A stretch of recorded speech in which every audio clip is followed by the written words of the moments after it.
you, Internet? It's Paul. It's Matt, the Dork Lords. Today, we're talking about Episode 3, Star Trek Strange New Worlds Season 3 on Paramount Plus, entitled Shuttle to Kenfori. Since this episode features zombies, the planet Kenfori is almost certainly a reference to Kenfori, an actor who, among other roles, starred in Dawn of the Dead. There you go. We open with Pike finding Batel unconscious on the floor. The invasive Gorn tissue has returned, putting her life yet again in jeopardy. Apparently, there is literally only one thing in the universe that can save her. It's a very rare flower called the Chimera Blossom, which can be found in an abandoned scientific station in the restricted zone. I feel that even that's debatable if it's really saving her, but yes, go on. Correct. Pike and M'Benga set off on an off-the-books mission to acquire the flower. I'll just say this, you know who else could have solved this problem? Trelane from the previous episode. Of course, okay, yes. Anyway, there you go. All right. We end with Pike assuring M'Benga that he will not reveal M'Benga's murder of Klingon ambassador Dakra to the Federation. Pike then speaks to Batel about her decision to keep the true nature of the Chimera Blossom's effects from him. Instead of eradicating the Gorn DNA, the flower's chemicals will allow the Gorn DNA to fuse with Batel's. So instead of dying, Batel will become a Gorn-human hybrid. She says it's her choice to make. Pike would just try to talk her out of it, so she didn't tell him. They embrace, and credits. All that said, Paul... Matt? What'd you think of Episode 3? I liked it. Yeah. You know, it seems clear that where they're heading us to is, Batel will become a hybrid who has an inclination to want to fight people in mountaintops, that seems clear. I mean, maybe here, this is not true, and this is totally absurd and silly. What if she is actually the Gorn we see fighting Kirk is actually the human hybrid that used to be Batel? There you go. Batel is forced to fight Kirk. Okay, sure. There's only one of them. Yeah. And it's going to be her. Looks completely different. Okay. Sorry. Anyway. Sorry. Go ahead, sir. So yeah, I certainly like that aspect. I mean, you could say that there was so much in this episode that maybe a number of the maybe some of the stories didn't get as much attention as they perhaps should have. But I did like the stories more in this. I wasn't. There were things I didn't like about the last episode. So this I enjoyed more. I like that storyline.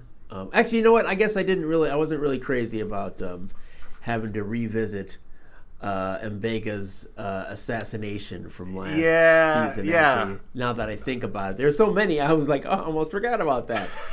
I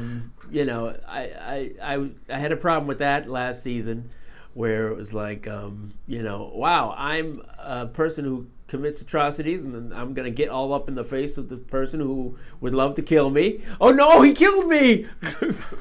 Yeah, I mean, I went back and actually watched our recap of Season 2, Episode 8. And we both agreed at the time that M'Benga had murdered Dakra in the medbay. Yeah. I mean, for one, he brought the murder weapon with him into the medbay. Yes. Also, just the episode wouldn't have had really that much narrative weight if M'Benga simply killed Dakra in self-defense. Then it has complete moral clarity. Oh, he took a chance. He tried to kill me, and I had to kill him. So it wasn't really a shock that the reality is, yes, he murdered Dakra. I mean, that wasn't necessarily a dun-dun-dun moment. It didn't require. Unfortunately, it's funny. I perhaps maybe didn't think about it so much the first time, but the second time it's sort of like, yes, you must admit what you did. It's like, come on. Why do you even care?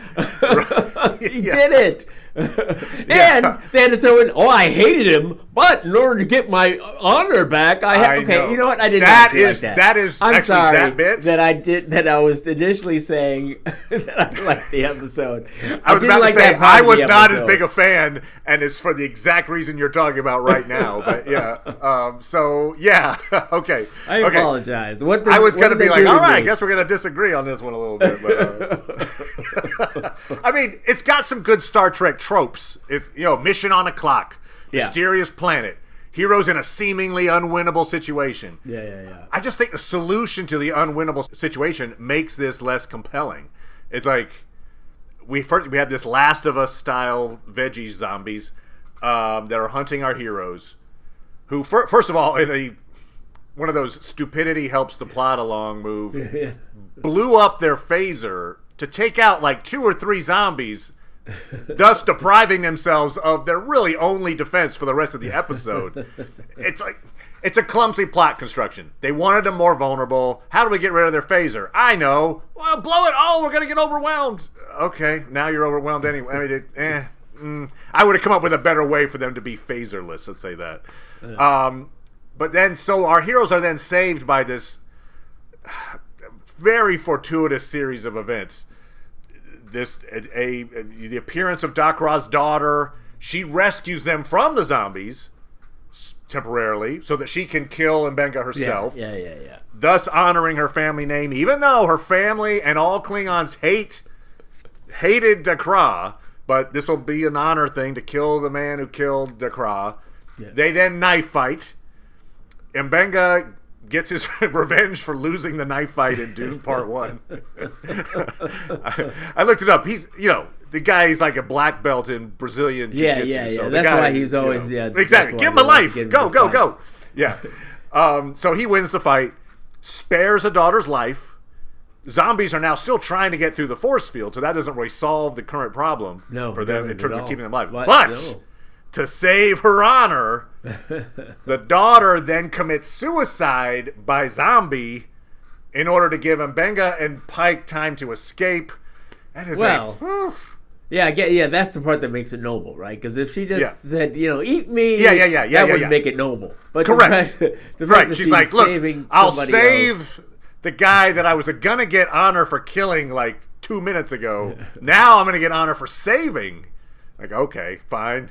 But it's just a really complicated really, series like, of who's going to know? Oh, she'll know. Yeah, she'll know. And I'll know. But it's off the books, so we can never talk about That's it. right. No one actually will know. But that's okay. The zombies will know, right? They'll probably, But will they know? So it's this very narrow window of coincidences that results in Pike and Mbenga surviving. How often do you hear this story like, oh, this piece of chicken, it died honorably?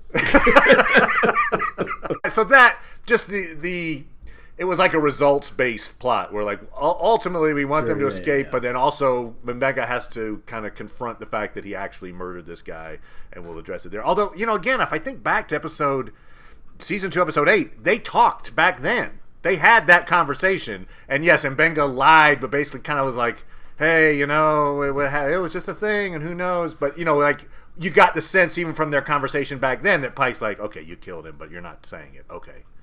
So I don't know that you gained a lot from him going, by the way, yes, I did actually kill him, so we're good. Okay, good. It wasn't I think they thought it was like some kind of big reveal moment of like, well, maybe people think he didn't do it. I don't know, but didn't. Well, people can, sometimes if things aren't revealed, they can, be hesitant to look at things that some people think are clear. As an example, in Superman, people are like, oh, well, maybe Jor-El really is really good and something is wrong with the file, even though they went out of their way to say, no, the file is not corrupt. It's, it's just fine. Oh, they right. They were trying to come up with a reason why the parents didn't actually give the command or the advice they gave. So, so people might have been afterwards like, well, maybe Mbenga didn't. Yeah. Maybe. That may have been why. They were like, okay, we have to come out and say it now. Yeah, okay. Well, good call. Maybe so. We also then got the subplot of Ortegas continuing with her I guess you would say her PTSD from the Gorn situation, and you know, and her being her getting called out on her salty behavior is a long time coming.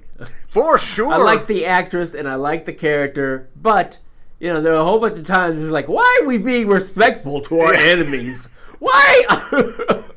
There has been a few moments, I can't think of, like, name them off, but I feel like maybe from the Discovery era and onward, where you've had somebody do like a serious breach maybe of command protocol, and they kind of get like hey man, don't do that again. And it's like, okay, but they don't really get punished for it or reprimanded. Yeah. So I appreciate the fact that there is a reprimand. She's pulled from the duty roster. And I'll note this. I think this is important. Una tells her this can't happen again. Oh yeah. That means to me it's going to happen again. Yeah, right? I know. That's your plot going. This is going to happen again. Yeah. By the way, so what happens in that eventuality where her punishment is going to have to be fairly severe at that point? I'll do a little theory crafting. Here's a little theory crafting for you. Sure. Okay. All right. Let her rip. Ortegas does some major breach of protocol. I think maybe at the end of the season. Okay. And so the ship is going to need, at least temporarily, a new helmsman. Yeah. Hence, season 4 comes around with the arrival of a young Sulu. How about that? Oh, interesting. Just throw that out there. Somehow Sulu's got to enter the picture, but he's not. I don't think he's coming in season 3, so I don't think that's a thing. But just to say, if you wanted to introduce Sulu, one way would be, hey, there's problems with the helmsman. Maybe we should bring in a backup. Hey, welcome, Sulu. So anyway, just to throw that out there, I don't know where that's leading, but I feel like that's leading somewhere else. Ortegas' issues are not complete now. Oh, great, I'll take some time off, and then I'll be back, and we'll never talk about this again. Yeah. This is not that show. This show is going to talk about this again. Yeah. We also had the mind meld. So Spock mind melds with Batel, and then mind melds with the little baby Gorn. And it kind of controls his mind, basically. The emotions, I guess he can't control them. Yeah. Ends up hitting the new Doctor. So what do we get out of that in terms of, like, Batel's going to be fused with like a rage monster personality type, I guess. That's a good way to end the relationship with Pike. It's like, that's true. It just doesn't feel the same anymore. Yeah, right. It just doesn't. I was really looking forward to us spending my last 10 years together. Maybe it's time we saw other people. I'll just throw that out there. Well, I can't see Pike as the one. It's like he's got to be, it's got to be her ending. Okay. Sorry, I was having him be like, yeah, maybe this wasn't the best idea. So we'll just see. Yeah, there's obviously going to be a big effect there as well. So I mean, because I imagine that one of the things that will be a problem is the fact that it's genetic modifications, and that's not good with Starfleet. True. And so she'll have to break off, and maybe there are other people, maybe that's where the reason why they brought in Ensign Gamble, Chris Myers, is because he's going to go off with them so he can tend to the other people who've been infected. I mean, I don't know. They become the new hybrid Gorn race. You brought up the point that it was Batel who was originally introduced because Una was breaking so it's just to even more now to be like, make it and ironic. You are, it's like, ooh, this is you're not Exhibit A. ironic enough. Yeah. I assume in episode 4 or 5 we're gonna have like the surgery episode or whatever. It's complete. You're now a hybrid. And what that's going to mean. Yeah, I guess it's possible we could experience the surgery. I'm wondering if it's not more likely. That's like, okay, how's she doing? Like, well, we keep having to change the walls because she keeps destroying them. Yeah. It's not an unwatchable episode. It's not a bad episode in that way. It's like almost like conventional Trek. Hey, check it out. There's this planet with a problem. Oh, no life signs. That's weird. Oh, but wait, look. Oh, God, the no life signs are zombies. All that kind of stuff kind of tracks with a Star Trek adventure episode. Yeah, I guess the things that I really liked is I liked having Pike and M'Benga hang out.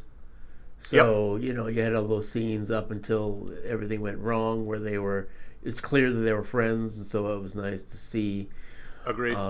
you know, even though the topic of their final conversation was more of the, you know, am I an assassin or whatever, I still liked the scenes with them where they were sort of like, okay, are you my friend or you my captain?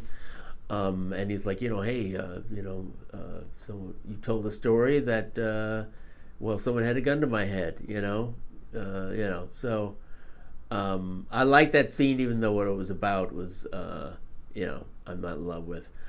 Gotcha. Yep. I liked, yeah, and I liked how they're, you know, initially I was thinking, why are they keeping her around? But, Battelle, but, you know, it seemed plausible that Pike would want to fight, and that he would have problems over that. And I liked some of the drama around, like, you know, okay, we didn't tell you because it's not really your business, and you might not actually be helpful.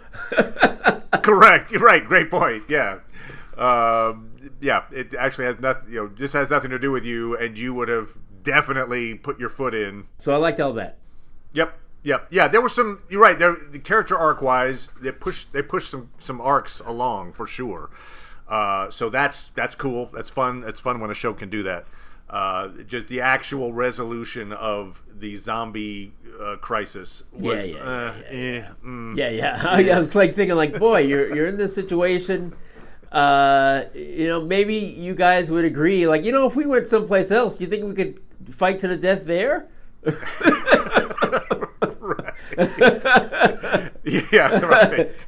Like, okay, now that we're here in this cage, how about we have a cage match? Cage match surrounded by zombies. Winner gets killed by zombies. Okay, good. So yeah, we'll be back talking about episode 4, and we have both now seen Fantastic Four. Yeah. So we will be doing a recap of that. Look at that tie-in. Yeah, really. Whoa, wow. So yeah, we'll be back doing all of that. Thank you as always, Paul. Appreciate it, good sir. Matt. And we'll talk to everybody next time. Bye.